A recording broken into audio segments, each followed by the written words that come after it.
Muy bien.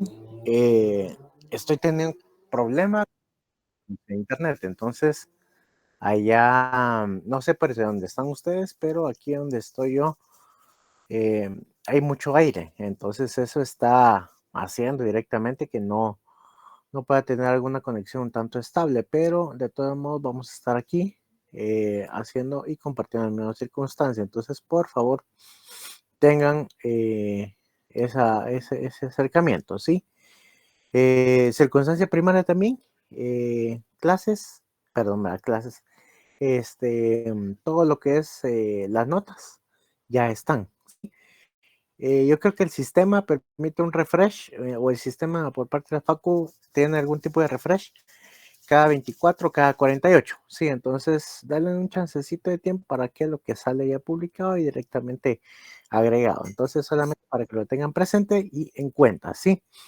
Vamos a dar un par de minuticos y esperemos de que no se me vuelva a caer la señal respectiva. Entonces démosle un momento y vamos a proceder y continuar con ello, ¿sí? Eh, un par de minuticos más para ver cómo está el asunto, estable e inestable, y vamos a continuar la clase respectiva.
¿Me logran escuchar aquí? Perdón, sí, por favor.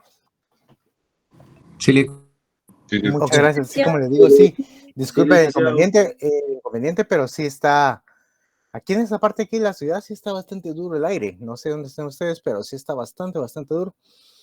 Entonces eso hace que esté inestable todo esto. Hace un rato se fue la luz. Entonces sí, un relajo. Al final se volvió un relajo y todo lo demás. Entonces aquí estamos haciendo todo este movimiento? Pues para venir y decirles de que estamos en los últimos detalles en cuanto a conocer el contexto propio. Para ponerlos también en contexto, ya las notas ya están publicadas. Denle un chancecito para que esté ese refresh directamente en cuanto a la página y así ya podamos tener este acercamiento. Realmente no le fue mal a nadie, ¿sí?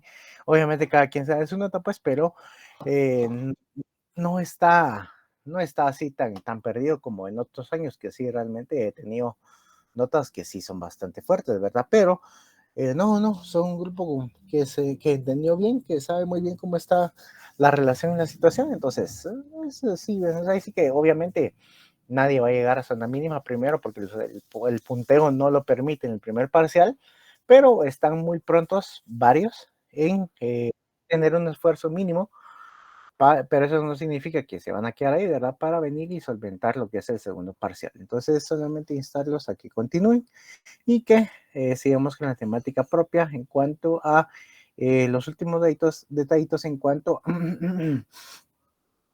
a lo que nos dice lo que es el juicio jurídico dentro de toda la teoría en sí, ¿verdad? Lo que vamos a explicar y lo que vamos a entender en sí. ¿Se recuerdan que estuvimos viendo que van a haber formas del juicio categórico? Sí.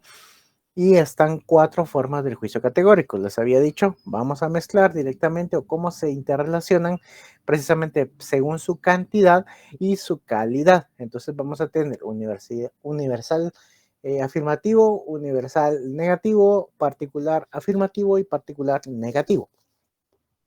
Ahí es donde nosotros vamos a venir y vamos a intermezclar. Vamos a hacer ese juego, ese pimponeo, si lo queremos ver así de una manera un tanto coloquial y profana, este tipo de información a la cual nos estamos acercando. Muy bien, universal positivo, no, perdón, universal afirmativo. Aquí nos marca o nos relaciona según textualmente y doctrinariamente se entiende como juicios en los que el concepto predicado se dice, predica o atribuye al concepto sujeto que por su cantidad es universal mediante el concepto cópula manifestado con el término es. Un ejemplo profano o burdo podría decirse, por ejemplo, el juicio declarado con los que el enunciado, todos los leopardos son animales. Entonces ahí existe la condición propia para entender la dinámica en sí. Si lo vamos a ver bajo un ejemplo jurídico, que es lo que les digo que siempre tenemos que acercarnos, es un universal positivo, sería que todos los seres humanos son capaces, por decirlo de manera general, ¿verdad? Todos los seres humanos son capaces, todos. Hablamos de una circunstancia universal afirmativa, está en el que estamos nosotros vinculando esa relación propia. Si vamos a conceptos universales dentro de la esfera laboral, vamos a decir precisamente que en teoría, ¿verdad? O sea, ustedes, tanto ustedes como yo sabemos que esto no puede ser así, pero para efectos del ejemplo va a significar lo siguiente, que un universal, una circunstancia universal o un juicio categórico universal afirmativo dentro del proceso, dentro de todo lo que es laboral, podríamos decir que todos los trabajadores, ¿sí? Todos los trabajadores tienen un contrato. Eso, y usted, como le digo, ustedes lo saben, pero únicamente es para metodología el ejemplo en sí al cual nos estamos acercando. Todos los trabajadores tienen un contrato. ¿Por qué? Porque se entenderá precisamente de que se da esa vinculación dentro de la esfera laboral al momento que una persona presta sus servicios, con el fin y con el ánimo que ustedes ya conocen en cuanto que es la teoría y lo que se va a entender precisamente al contexto propio de lo que estamos viendo. Entonces, eh, ¿qué es lo que pasa? ¿Qué es lo que nosotros estamos relacionando? Pues precisamente eso, solamente establecer la cantidad y la calidad. Sí, la cantidad será una masa universal y la calidad que sería lo afirmativo. Entonces ahí es donde nosotros nos vamos a ir enterando cómo entendemos o cómo miramos este tipo de juicios dentro de la esfera jurídica guatemalteca. Se recuerdan que para la clase de lunes, perdón, estuvimos acercándonos en cuanto a lo que era la ley del organismo judicial, ¿verdad? Sí. Entonces vamos a mantener esa misma línea de ejemplo, de ejercicio, ¿verdad? En cuanto a buscar qué era y apoyarnos en la ley del OJ, ¿sí? Entonces, para ver y entender precisamente cómo es esa universal afirmativa. Y si queremos tener un ejemplo concreto a nivel universal afirmativa de lo que nos dice, y apegado a lo que nos dice la legislación, vamos a entenderlo que aquí lo vamos a entender o vamos a ver lo que nos dice el 3 de la LOJ. ¿Qué es lo que nos dice? Primacía de la ley. ¿Sí?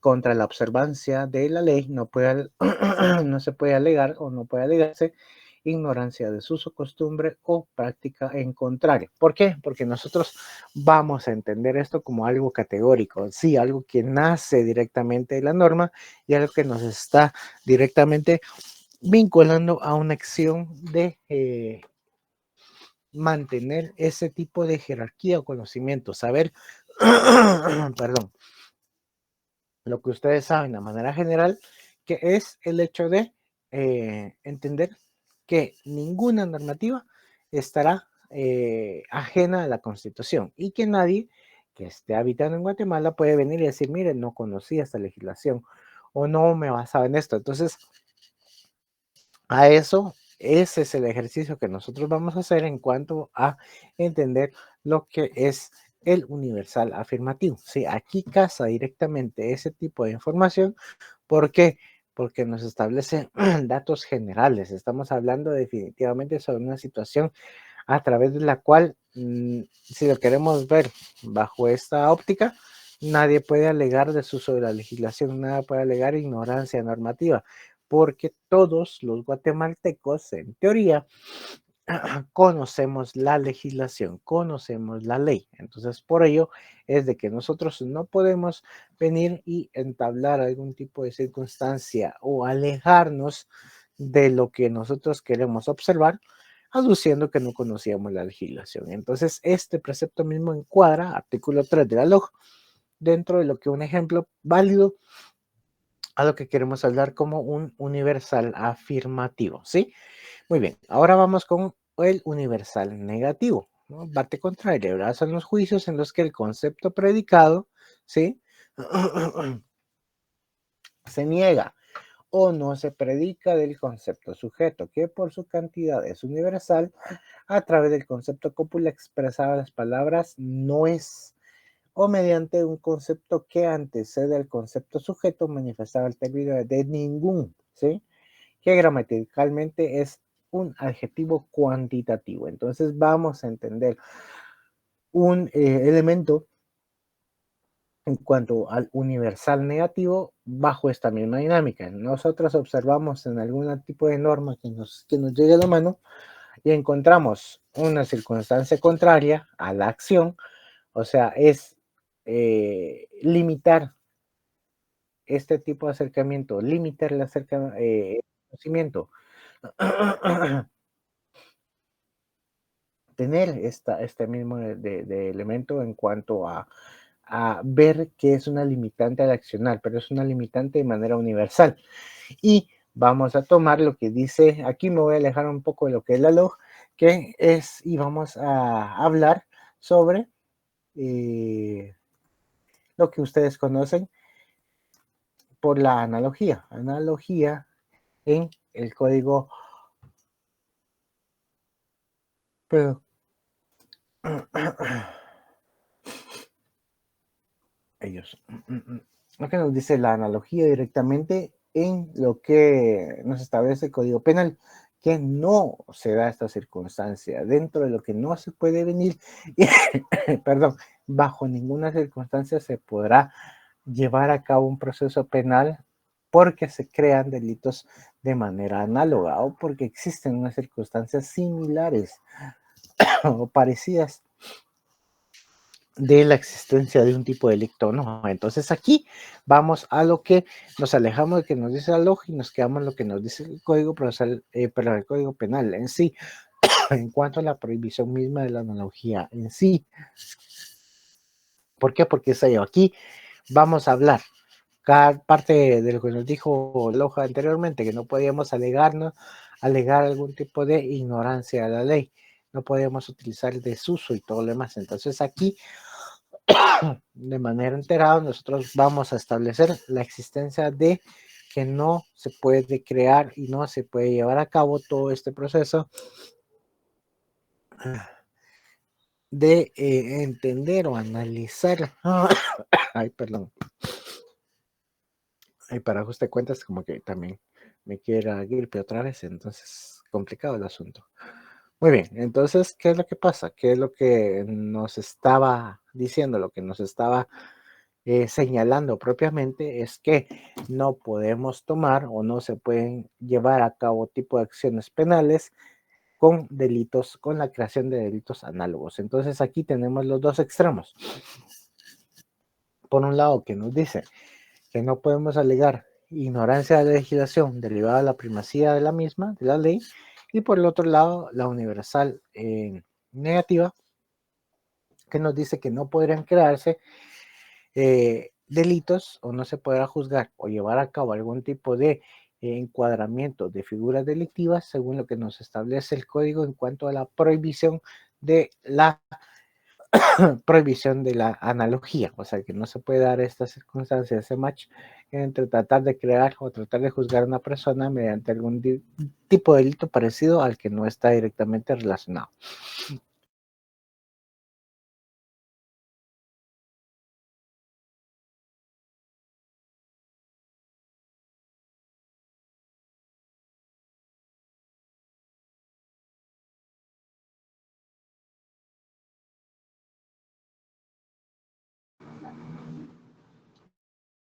Disculpe, ¿tiene apagado el audio?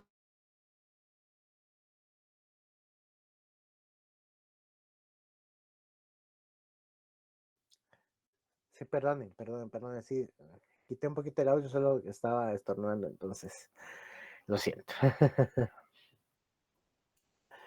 Muy bien, entonces, ¿qué es lo que pasa? ¿Qué es lo que nos dice? Entonces ahí es donde nosotros estamos ante este tipo de grandes marcos jurídicos o grandes normas generales del derecho en sí. ¿Qué es lo que ocurre? ¿Qué es lo que pasa? Entonces, este tipo de universal, tanto afirmativa como su manera negativa, tenemos que verlo desde el punto de vista, si lo queremos ver así como objetos, como un ejemplo no jurídico, pues todas las ideas más generales que puedan existir en cuanto a los conceptos en sí. Si nos vamos a la disciplina jurídica, o sea, que es lo que estamos viendo ahora, qué es lo que vamos a ver en sí. Entonces nosotros vamos a tomar este tipo de preceptos de las ideas más básicas del derecho, o sea, todas las ideas generales en sí. ¿Dónde encontramos todas las ideas generales del derecho? En la Constitución. Entonces, podríamos decir, bajo este tipo de conceptos o ideas, que todo este tipo de señalamientos o todo este tipo de acción de ejemplos los vamos a marcar mucho cuando es universal en lo que nos dice la Constitución. ¿Por qué? Ahí está el marco normativo general para desarrollar las ideas más concretas y directas en sí. Un profesor que en su caso compartió curso conmigo y me enseñó lo siguiente que le voy a decir, sí, precisamente es esto, ¿verdad? Que obviamente ustedes conocen por la teoría del derecho constitucional que tenemos constituciones desarrolladas y constituciones que no lo son, o sea que están totalmente un tanto limitadas, pero no significa que no van a cumplir la cabalidad misma de brindar esa protección en cuanto a todo lo que se puede permitir o que se puede garantizar dentro de un Estado en sí. Entonces, en su caso, y el ejemplo claro que a todos nos ponen, es entender cómo existen constituciones mayormente latinoamericanas, con una cantidad importante de artículos en el que desarrollan del punto A al punto Z y del punto Z comienzan con A, B, A, C y todo lo demás. O sea, tratan de abarcar todo este tipo de semblanzas y circunstancias. Y tenemos a la par algún tipo de constituciones no desarrolladas. Significa de que no están bajo los preceptos puntuales o fenómenos específicos, sino que abarcan una idea general. ¿Qué es lo que pasa con el ejemplo clásico de lo que nos dice Estados Unidos? Sí, entonces la Constitución estadounidense pues tiene un marco normativo muy limitado que ha sido ampliado mediante lo que son las enmiendas que para ellos la conocen. Entonces allí es donde nosotros vamos a entender esto. ¿Por qué? Porque para ellos este tipo de circunstancias son, a tal y como lo marca, universales. O sea, trata de entenderse por su propio peso cada precepto que está regulado constitucionalmente para ellos. Para nosotros también está esta circunstancia, pero nosotros tendemos a que ampliamos muchísimo más la explicación o tratamos de abarcar aún en mayor medida cuál será todo este fenómeno a analizar y garantizar. Es por ello que nosotros tenemos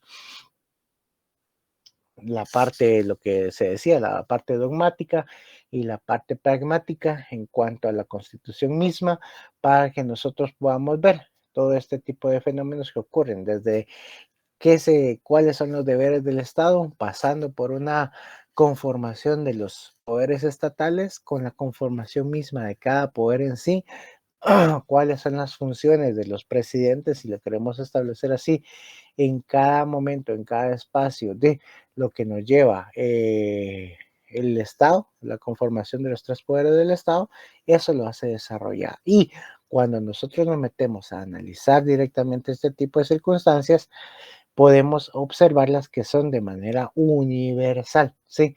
Regularmente está todo en afirmativo, o sea, todo lo está permitiendo, ¿sí? Porque está en la conformación propia de lo que se debe entender como una institución jurídica y que va a pasar a ser una institución política per se. ¿Qué es lo que ocurre? Pues obviamente hay lo que la Constitución nos brinda, nos da. La Constitución muy pocas veces va a limitar o restringir ciertas situaciones de actividades. Vamos a ver una circunstancia de limitación propia, sería todo lo que nos relacionamos o lo que se vincula en cuanto a ver el espectro de la pena de muerte, ¿sí? Entonces ahí es donde existe algún tipo de limitación, algún tipo de hecho, ¿verdad? Entonces, en cuanto a cuál existirá una limitante, existirá ese tipo de acercamientos eh, para poder observar, para poder ver, para poder entender que no a todas las personas y todos los delincuentes les será aplicada la pena de muerte en sí, sino en casos muy específicos. Entonces, esa restricción, si está en negativo, será una universal negativo para aplicar o tener en cuenta como precepto general dentro del derecho constitucional guatemalteco. ¿Sí? A eso se refiere tanto el universal afirmativo como el universal negativo. Ahora pasemos a hacerlo no tan universal, o sea, no tan grande, sino de una manera más concreta y menos abstracta. Muy bien, ¿qué es lo que pasa? ¿Qué es lo que nos dice? ¿Qué es lo que nos señala propiamente? Tenemos tanto el particular en su versión afirmativa y negativa. El particular afirmativo son los juicios en los que el concepto predicado se dice predica o atribuye al concepto sujeto, que por su cantidad es particular. Entonces, lo que ocurre o lo que pasa o lo que se vincula es entender precisamente cómo, entiéndase, ¿verdad? De lo general pasamos ya a lo singular particular, entonces vamos reduciendo directamente las ideas. Pero aquí es de igual la permisibilidad que va a tener o cómo se va a relacionar en sí para el particular afirmativo y para la particular negativa. Vamos entendiendo directamente a ver y observar lo que en su momento les había comentado. ¿Cómo lo vamos a ver? Regresamos a lo que es la ley del organismo judicial y vamos a ver las clases de resoluciones que existen, ¿sí? ¿Alguien me podría decir cuáles son las clases de resoluciones que existen? Pues las que son es decretos, autos y sentencias. Dentro de los decretos, autos y sentencias vamos a ver, aquí estamos en el 141 ahora, entonces ya nosotros estamos vinculándonos hacia un precepto específico dentro de una función personal o dinámica. Entonces allí es donde nosotros vamos a entender este espíritu para poder afirmar, para poder entender y para poder diseñar ¿qué es lo que nosotros queremos relacionar dentro de la ley del organismo judicial? La clasificación de las resoluciones en sí. Cuando nosotros estamos ante ello, vamos a tomar de una manera concreta cuál será el particular afirmativo. ¿Por qué? Aquí tenemos de manera general lo que son los decretos, autos y sentencias, artículo 141 de la LOJ. Muy bien, pero estando ya dentro de la función jurisdiccional, pues cada uno en su función misma va a estar vinculado dentro del quehacer del juzgado, sala, etcétera. Entonces, del órgano jurisdiccional. Es ahí donde toma importancia saber cuál será la resolución propia que se debe tomar en consideración. Y para ello vamos a tomar un particular afirmativo bajo esta misma dinámica. Si al final lo que se busca es llevar a cabo resoluciones que eminentemente solo van a trasladar algún tipo de circunstancia no definitiva y que es eminentemente de trámite, estamos ante un decreto. ¿Qué va a ser un decreto?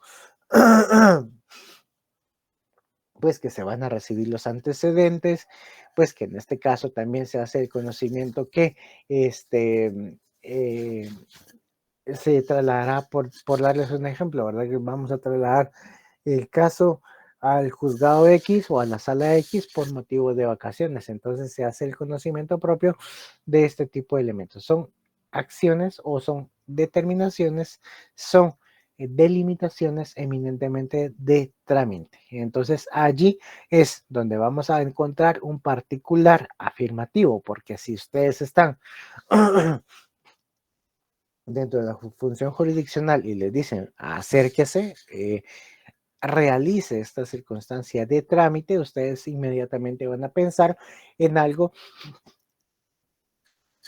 que nos dice el 141 de la AJO y que nos dice lo que es en su literal A, lo que son los decretos. Bien, ¿qué son los autos en sí? Que es el segundo elemento. Y para entender también la especificación en cuanto al particular afirmativo para saber qué es un auto. Un auto son aquellos, como dice la norma, deciden la materia que no es de simple trámite o bien resuelven incidentes o el asunto principal antes de finalizar el trámite. Muy bien, ¿qué es lo que pasa? ¿Qué es lo que nos dice, verdad? Estamos ante todo este tipo de resolución.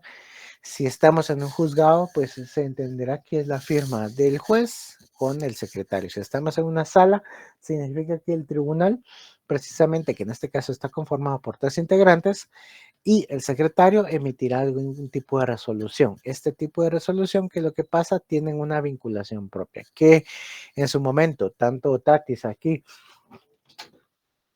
como otra compañera me hacían el ejercicio propio. Mire, sí, en su momento en la clase de procesal civil y mercantil, lo que hicieron fue hablarme de una figura que se llama excepciones. Muy bien, las excepciones. Muy bien, teóricamente existen las excepciones que son las perentorias y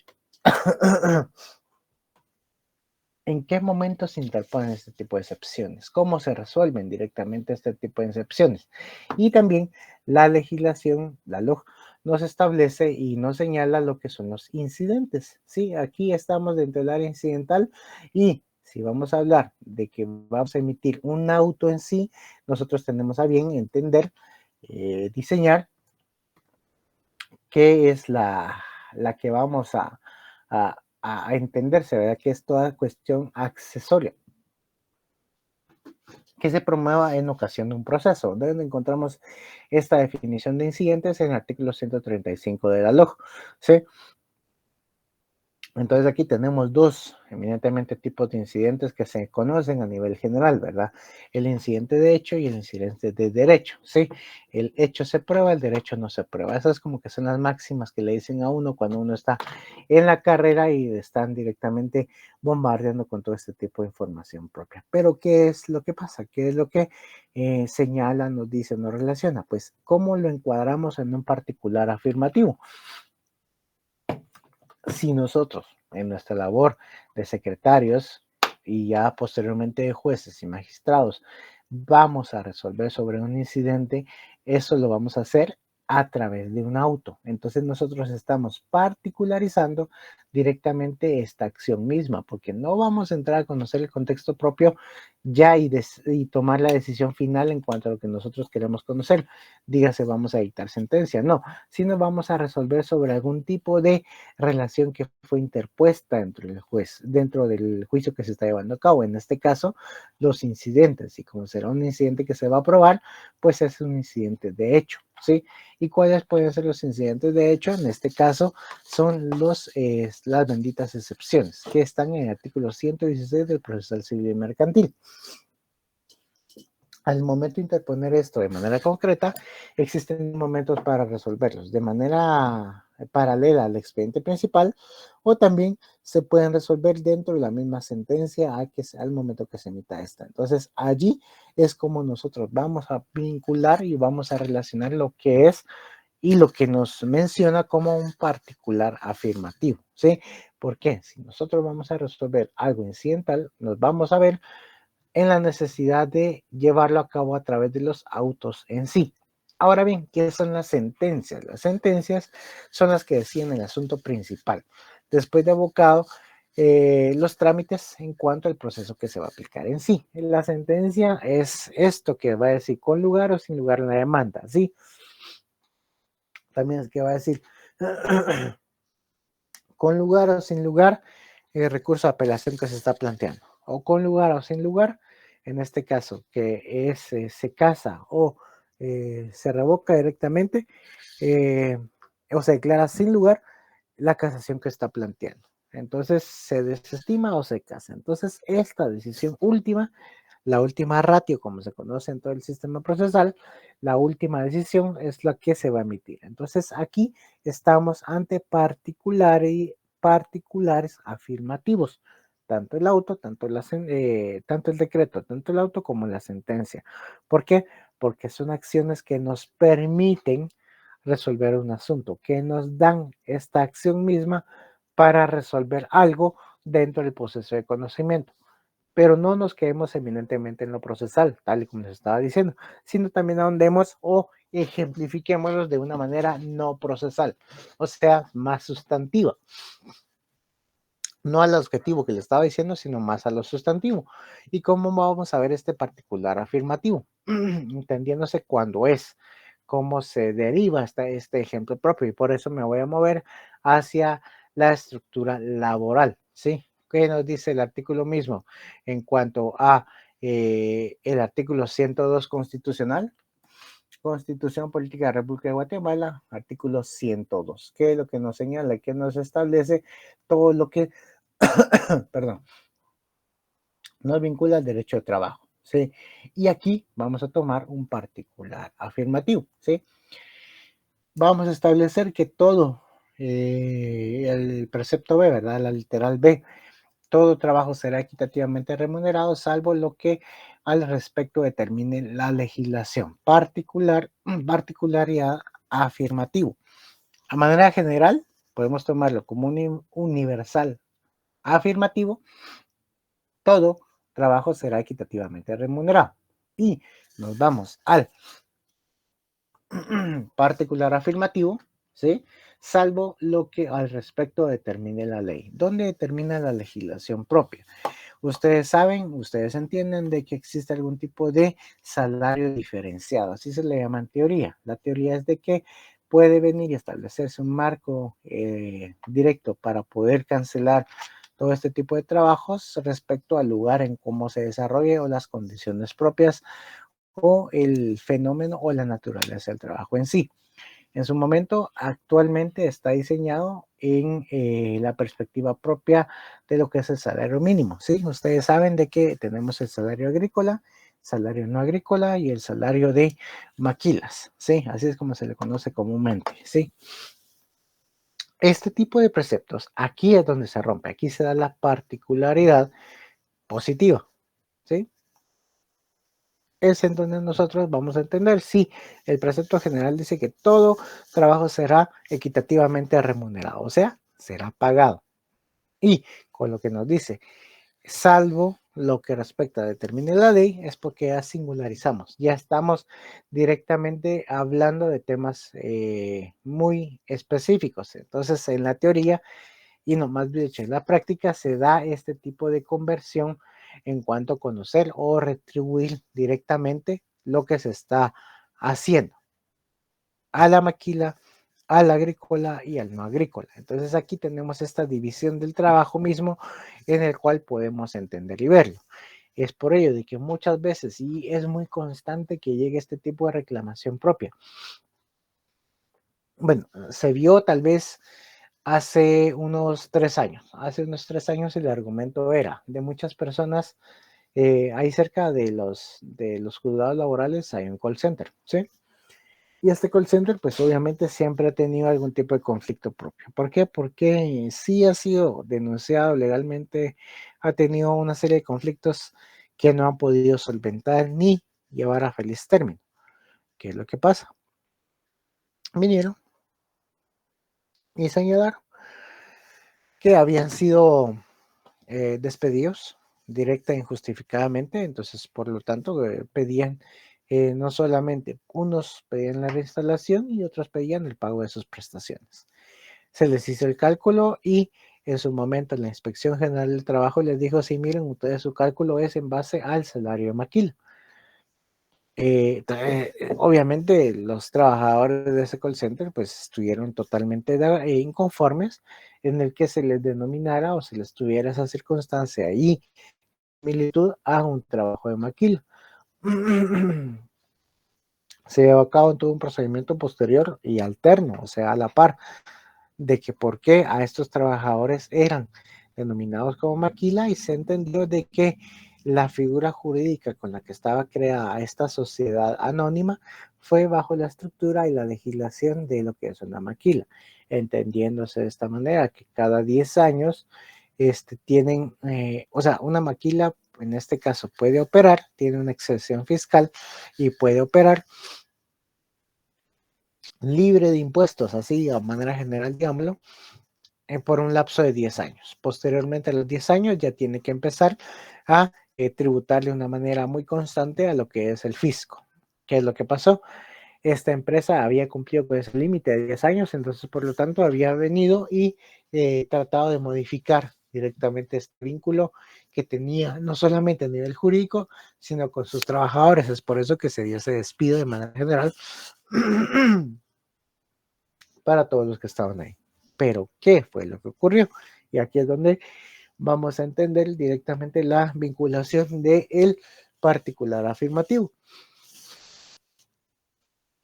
Cuando se entró a este análisis de este caso, pues obviamente se estableció que son trabajadores y efectivamente están desempeñando una función no física en cuanto a transportar algún tipo de producto de un lado a otro, cortarlo, que digamos entendería como maquila, ¿verdad? Tener todo este esfuerzo propio en trasladar los bienes de un punto al otro y modificarlo, sino que lo hacen de una manera y en un entorno digital.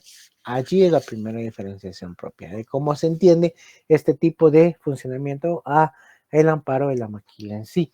Pero, ¿qué era otro elemento en particular que los diferenciaba? De que tenían un horario que se entendía, según lo que establecía el caso, y me recuerdo, que las maquilas establecían turnos. De igual manera, este tipo de trabajo se establecía mediante turnos. Cuando se daban esos turnos, pues obviamente algunos pedían o se les solicitaba que acumularan o que estuvieran presentes y así se les pagara o se reconociera lo que son las horas extraordinarias. Entonces, estas horas extraordinarias obviamente entraban no como una fuente principal de su labor, sino como un pago extra que tendría que ser solventado cada cierto tiempo, regularmente cada final de mes, dentro de el pago de su salario respectivo. Pero cuando se entró a analizar este tipo de circunstancias, nació otro, o se dio cuenta uno de que no utilizaban esa figura de horario extraordinario, sino que lo veían como una capacitación extra, ¿sí? Entonces, al entender este tipo de capacitación, pues obviamente no estaba obligado la entidad patronal a pagar este tipo de elementos en sí. Nadie se había percatado de ello. ¿Por qué? Porque ellos decían y aducían de que cada cierto tiempo, había un periodo de 15 días, que cada 15 días les cancelaban algún tipo de bono en sí, pero jurídicamente estuvo documentado como algún tipo de capacitación. Entonces, eso no se logró determinar ni ver dentro de la plataforma misma. ¿Qué fue lo que ocurrió? Pues obviamente cuando llegó este caso, a entenderse precisamente cómo era, se tomó este precepto, por eso que lo traje a colación, ¿sí? De que lo que establezca la ley o lo que determine la ley será como debe de ser entendido lo que es equitativamente remunerado, ¿sí? ¿Por qué? Porque muchas veces los trabajadores cumplían su horario de trabajo normal y los que desempeñaban un trabajo extra eran entendidos como personas que estaban siendo capacitadas, pero que no entendían cómo debería estructurarse este tipo de pagos mediante los bonos que les daban cada 15 días. Entonces ahí se rompió esta singularidad propia para saber de que está el pago equitativo de una manera normal hacia todos los trabajadores. ¿Qué fue lo que concluyó y qué fue lo que dijo? Que sí, a manera general se puede decir que los trabajadores que no cumplieron horas extras tuvieron una ventaja mayoritaria porque al final todo se les reconoce como trabajo. En cambio, los que trabajaron horas extras y que nunca supieron que este tipo de relación que tenían era capacitación y no era trabajo, tal y como lo hacían ellos, pero no se documentaba, fue los que tuvieron un poco de pérdida dentro de su reclamación misma. Entonces ahí podemos ver y entender cómo es que se da este tipo de relación propia de entender un particular afirmativo bajo la relación es. ¿Y cómo hicimos esta relación es? En cuanto al salario que podemos ver y entender bajo esta misma dinámica en sí. Entonces es ahí donde se dibuja el particular afirmativo. Y el particular negativo son los juicios en los que el concepto predicado se niega o se predica el concepto sujeto, que por su cantidad en particular a través del concepto cópula, que es para no perdernos respecto a lo que dijimos en el ejemplo anterior, pues obviamente aquí estamos también bajo una figura de entender, bajo los conceptos, ¿verdad? Que era horario extraordinario, pago de horas extraordinarias y lo que se entendía como no documentalmente establecido, pago de horas extras. Entonces ahí se puede entender los que saben y los que muchas veces también trabajan bajo este sistema de que sí tienen regulado y contemplado el pago de horas extras y esta entidad que no tenía regulado el pago de horas extras y que lo manifestaba o más bien dicho, vinculaba este tipo de extensión del trabajo como algo de no horarios extras, sino capacitaciones propiamente dicho, a lo que estaba acercándose dentro de unas figuras laborales. Todo esto está en fraude del trabajador, por supuesto. De manera general podemos decir de que todo esto es fraudulento para el trabajador porque obviamente el trabajador está confiado en de que todo lo que está cumpliendo está debidamente documentado y que el patrón no lo va a reconocer. Pero el error siempre es no tener la figura jurídica o no estar de lleno directamente vinculado hacia todo este tipo de circunstancias. También error suficiente es por parte de los patronos no dar la información completa y válida para evitarse problemas futuros, ¿verdad? Porque aquí tuvieron problemas tanto los trabajadores como la entidad patronal. Los trabajadores porque nunca supieron qué figura estaban ni cómo podían desempeñar su trabajo de una manera efectiva y los de la entidad patronal no se asesoraban directamente para saber o pagar de una mejor manera lo que establece la legislación laboral per se. Entonces aquí hubieron problemas de diseño jurídico en ambos lados del espectro, donde lamentablemente los trabajadores salieron perdiendo bajo esa misma relación de que obviamente todos trabajamos por necesidad, a nadie nos está sobrando la plata. Entonces trabajamos por necesidad misma, entonces muchos desistieron de continuar con estas circunstancias, primero porque hay una leyenda muy urbana que dice, y precisamente es que no pueden, los que demandan, tanto el Estado como entidades patronales, terminan siendo tachados o vulnerados. Entonces, ¿existen entidades que recopilan toda esta información? Sí, por supuesto, pero ahí está nuestro derecho de defensa para saber de que la reclamación propia de los derechos también es algo que nos atañe a nosotros. Entonces no podemos dejarnos, ¿verdad? Y decir, solo esto no lo contratamos. ¿Por qué? Porque es conflictivo. No, entonces eso tampoco es un argumento que podría dar sustento a la separación de un entorno laboral en sí. Muy bien.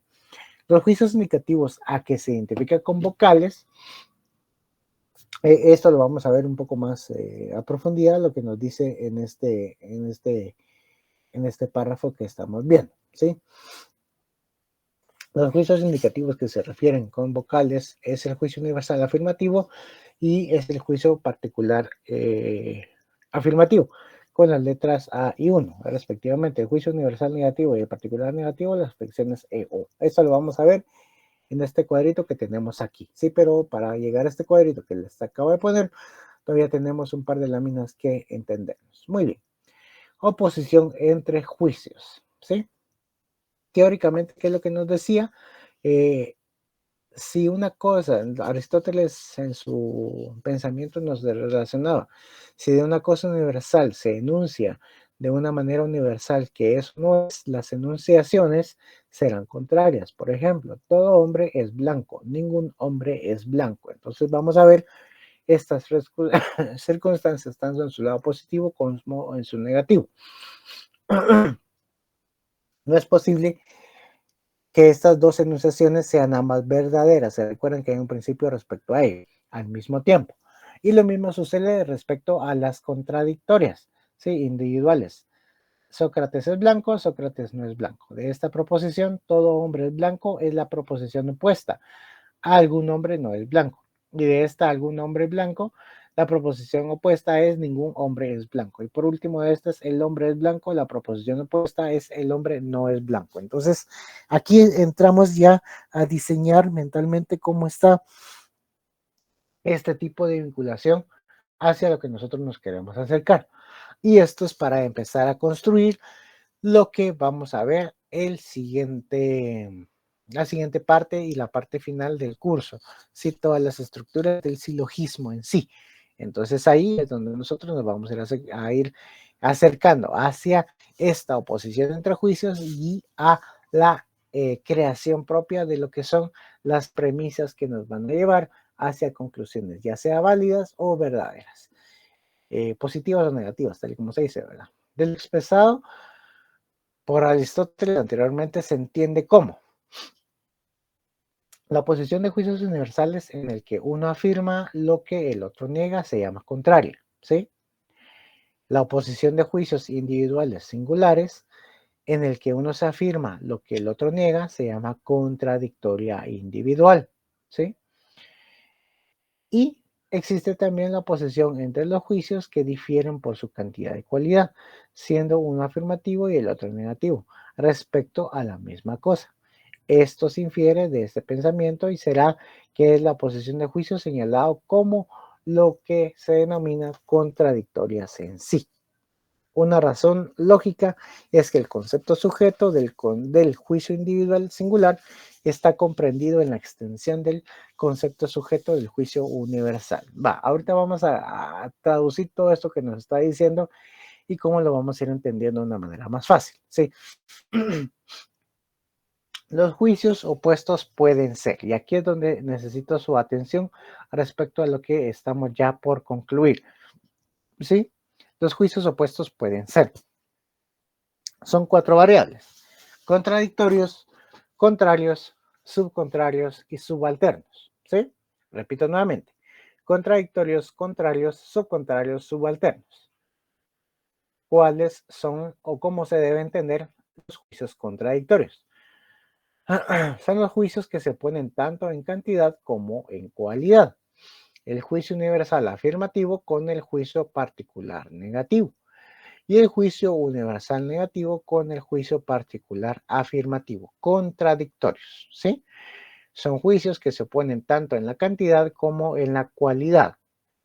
Esos son los contradictorios. Los contrarios son los juicios universales que difieren por su cualidad. El juicio universal afirmativo y el juicio universal negativo. Contrarios son juicios universales que difieren por su cualidad. El juicio universal afirmativo y el juicio universal negativo.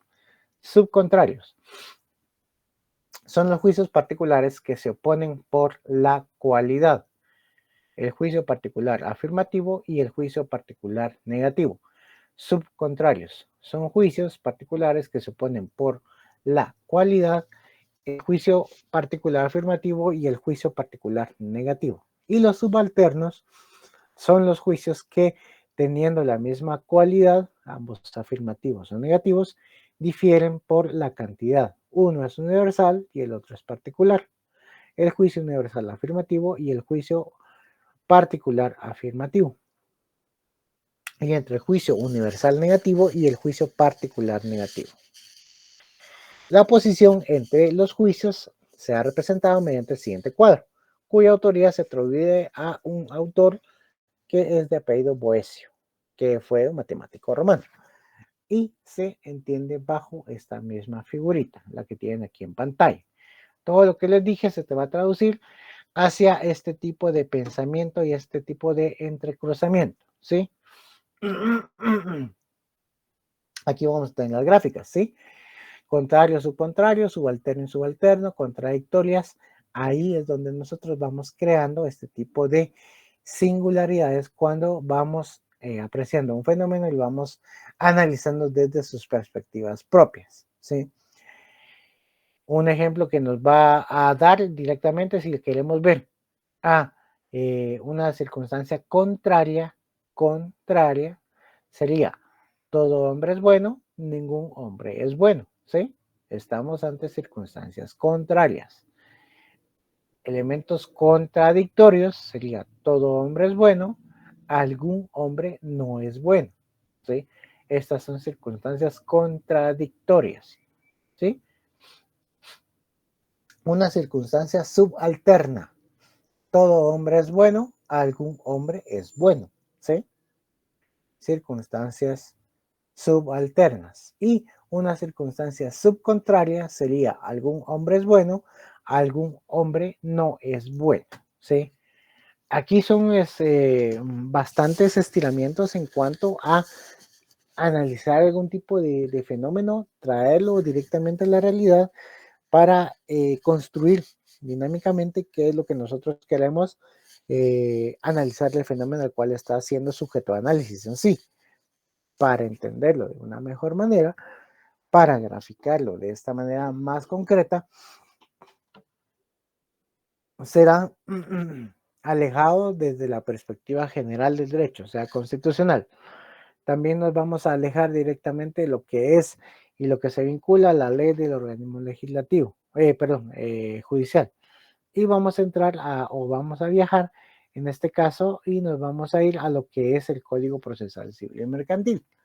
El Código Procesal Civil y Mercantil de Guatemala, nuevamente caigo bajo este tipo de información propia, es que nos acercamos a lo que nos dice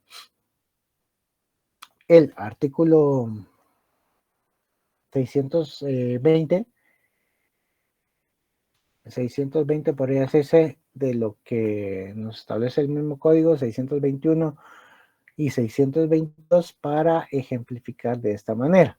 Lo tomo de esta perspectiva porque es, como les digo, la parte más habilidosa en cuanto a poder tratar de explicar esto. Y cómo se explica de una manera muy dinámica, ¿sí? Como les digo, esto estamos un tanto viajando más al área procesal, pero que en su momento que lo vayan a ver, ustedes van a venir y decir, ah, sí, efectivamente, esto es, o esto podría entenderse bajo esa perspectiva en sí.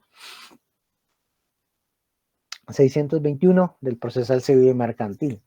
Primer párrafo, o en este caso primer numeral, de lo que es el 621. Cuando la sentencia autorrecurrido contenga violación, aplicación indebida o interpretación errónea de las leyes o doctrinas legales aplicables. Nos quedamos con esta, que contenga violación, aplicación indebida o interpretación errónea.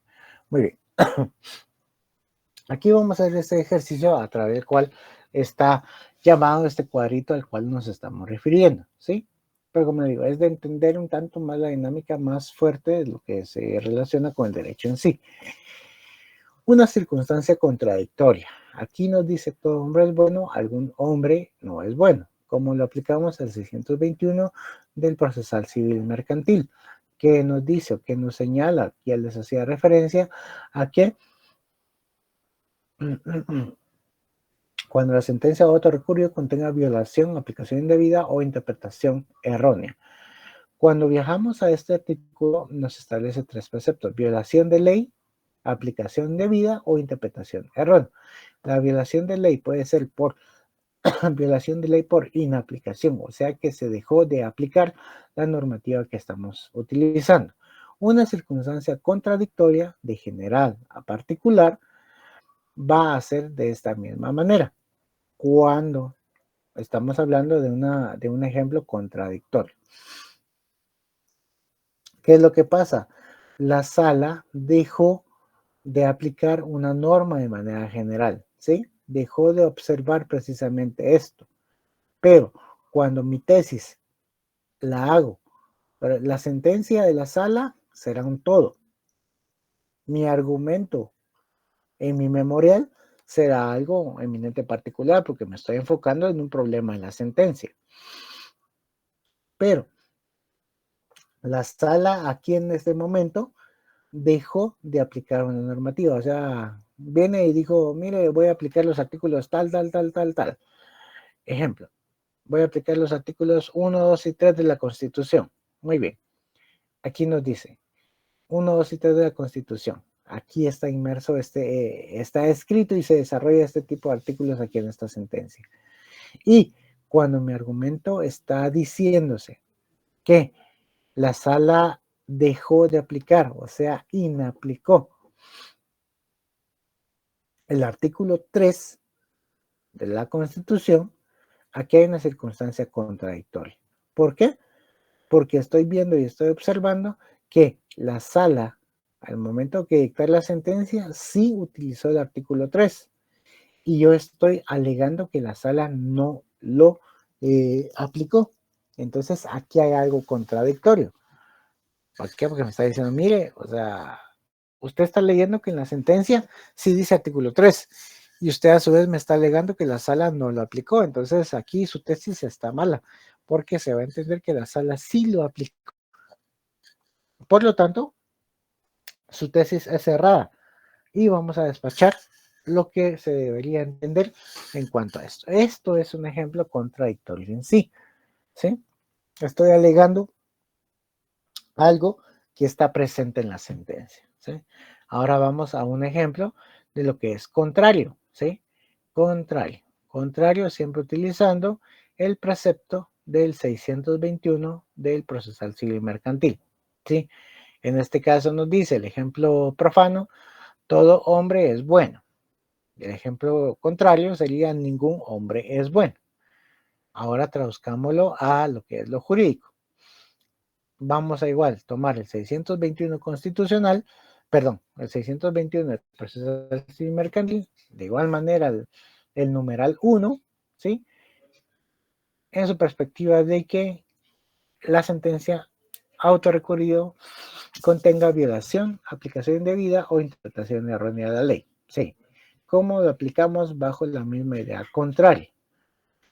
Igual, la sentencia obviamente nos dice y nos establece una situación jurídica. Estamos declarando con lugar o sin lugar una circunstancia y hecho. Algo contrario es que, de igual manera, en el memorial, yo voy a utilizar algo.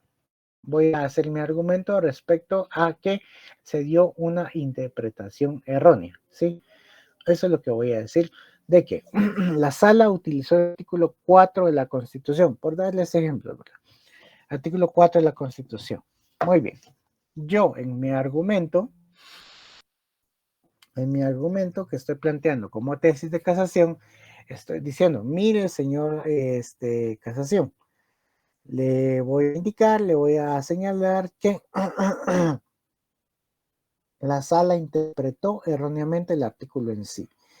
El artículo 4 constitucional debería haberse traducido de esta manera. Allí estoy directamente yo ya haciendo una labor y diciéndole a la sala, le estoy diciendo, mire, mi tesis trata sobre eso, porque la sala al momento que resolvió no se basó de una manera concreta o no especificó todos los elementos de lo que me dice el artículo 4 en cuanto a la igualdad. Y por lo tanto, yo le voy a decir de una manera concreta lo que es el artículo 4 y cómo debía interpretarse correctamente.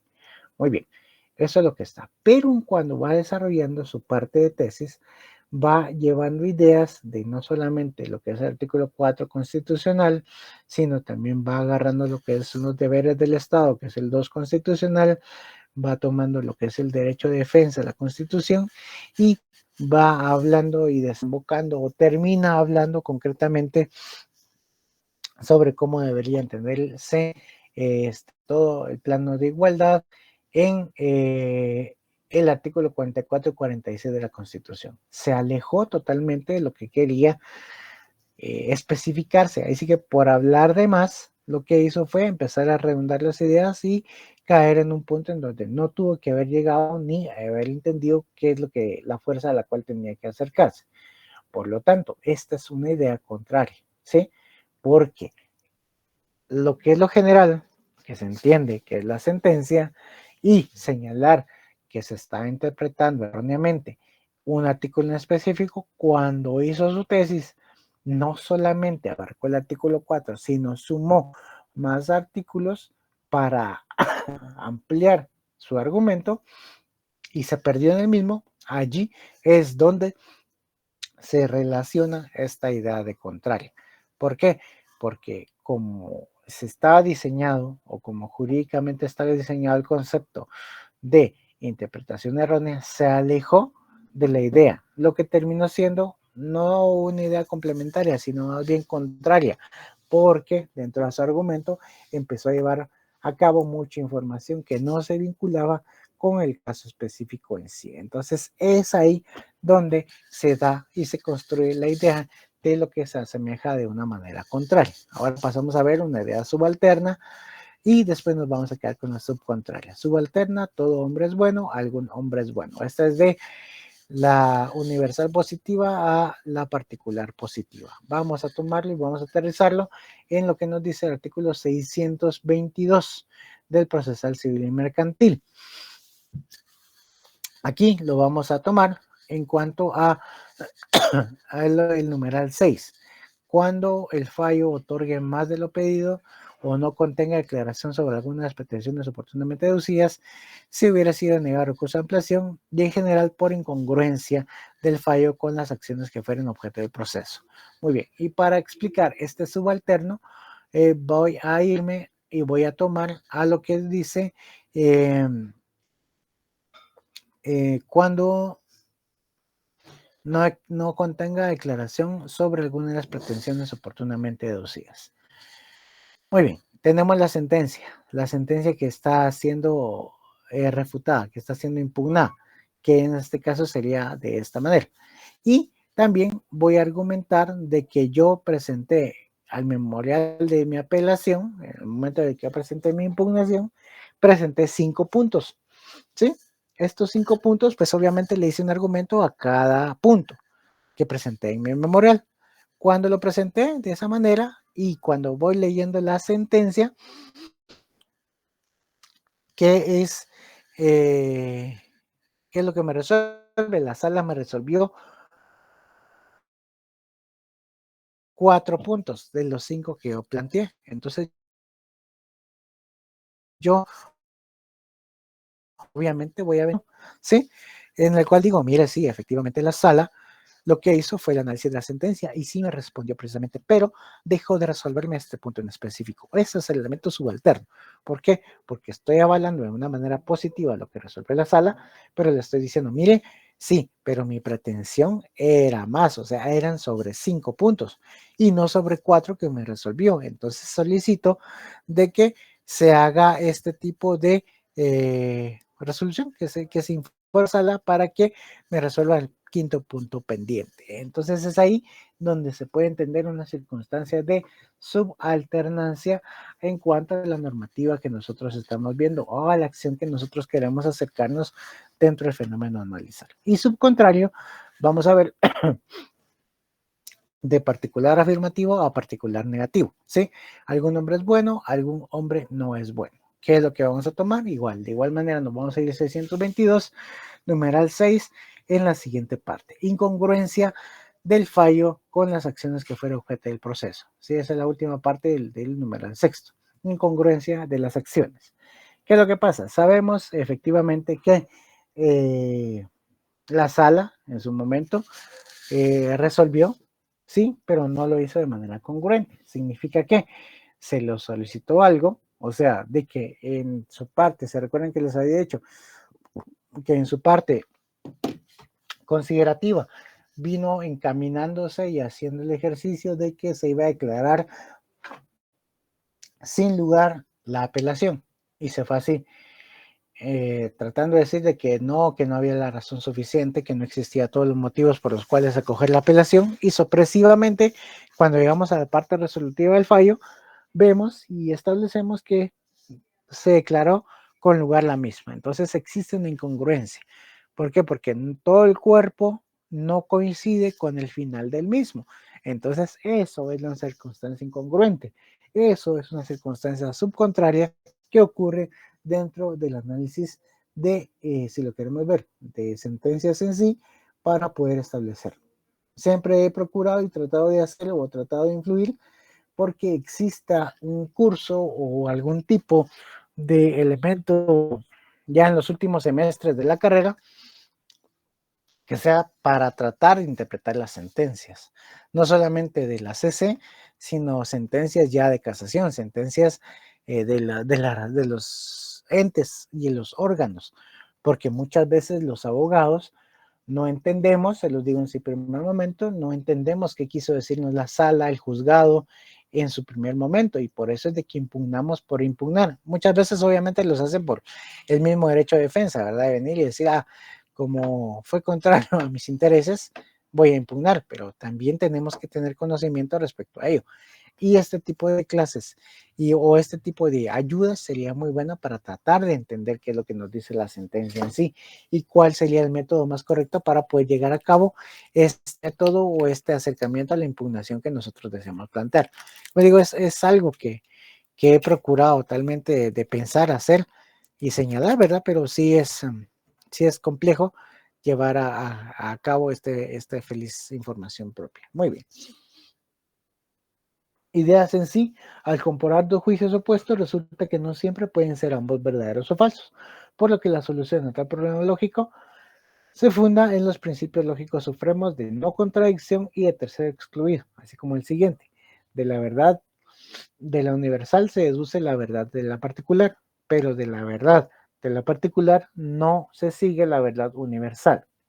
De la falsedad de la universal no se deduce la falsedad del particular, pero de la falsedad de lo particular se saca la falsedad del universal.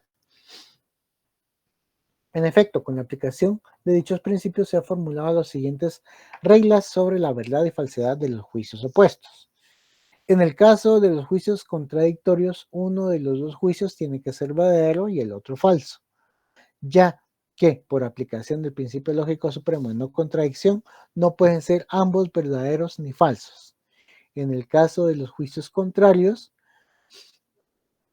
los dos juicios pueden ser ambos falsos, o uno verdadero y el otro falso, pero no ambos verdaderos, porque si fuera verdadero el juicio universal afirmativo, entonces sería verdadero el juicio particular afirmativo, pero tendría que ser falso el juicio contradictorio universal negativo para tener esta misma equiparación y este mismo elemento. En el caso de los juicios subcontrarios, los dos juicios pueden ser verdaderos, pero no los dos falsos, porque en el caso de que fuera falso el juicio particular negativo, su juicio contradictorio, el universal afirmativo, sería verdadero, y en consecuencia sería verdadero el juicio particular afirmativo. Y en el caso de los juicios subalternos, en base a los principios enunciados, que constituye el fundamento para solucionar el problema lógico de la verdad o falsedad de los juicios opuestos. Si el juicio universal es verdadero, también lo será el respectivo juicio particular, pero no por ser este verdadero, aquel también lo será. Y si el juicio particular es falso, también lo será al respectivo juicio universal, pero no por ser este falso, aquel también lo será. Entonces es un tanto más teórico lo que les acabo de repetir, pero es entender este cuadrito de una manera concreta y directa, ¿sí? ¿Qué es o cómo se entienden los contrarios, los contradictorios, los subalternos y los subcontrarios? Entonces es una idea concreta de cómo ver y cómo entender la lógica propia del juicio jurídico en sí. Muy bien, estamos. ¿Preguntas, dudas que tengan, por favor? Este material se les va a estar subiendo junto con los materiales físicos que ya tienen ustedes en posesión y ya solamente quedamos a la espera de lo que resulte en las clases siguientes. ¿Sí? Muchas gracias, Lick. Gracias, Lick. Muy bien, entonces caso contrario, las asistencias están para que sean completadas y ya saben, denle un poco de chance al sistema para que actualice de manera concreta y ya van a saber su nota respectiva. Entonces para mí es un gusto y siempre nos estamos platicando y a la orden en lo que puedan. Y si nos miramos en Semana Santa, como les digo, pues será un gusto poderlos saludar, que yo voy a estar tirado haciendo alfombras o voy a estar de cucurucho o voy a estar comiendo algún tipo de circunstancia en zona 1 y en la antigua. Entonces será un gusto saludarlos y nos estamos viendo y nos estamos platicando siempre, ¿sí? Gracias, licenciado. Gracias, Lick. Gracias, licenciado. Gracias, Feliz noche. licenciado. Feliz noche. Gracias, Lick. Feliz noche. Feliz noche, que descansen. Licenciada, una pregunta. Sí, no sé quién pregunta, pero dígame. ¿Va a haber algún tipo de repaso como el que hizo la última vez? Pues coordinémoslo con Tatis o con José Alfredo. De ser así, podemos venir y hacer este tipo de acercamiento, pero siempre una confirmación propia sería lo bonito, ¿verdad? Saber quiénes están interesados y quiénes no. Ok, yo creo que veríamos todos porque el último estuvo buenísimo y creo que nos ayudó un montón también para comprender muchas cosas. Sí, cabal, va. Entonces, como le digo, coordinemos con Tatis o con José Alfredo para ver este tipo de acercamientos y estamos platicando, ¿vieron? Muchas gracias, Lick. Vaya. Gracias, Lick, que siga mejor. Buenas noches. Gracias. Ahí nos platicamos entonces. Feliz noche. Feliz noche, Esmerita. Feliz noche, Lick. Feliz noche, Karen.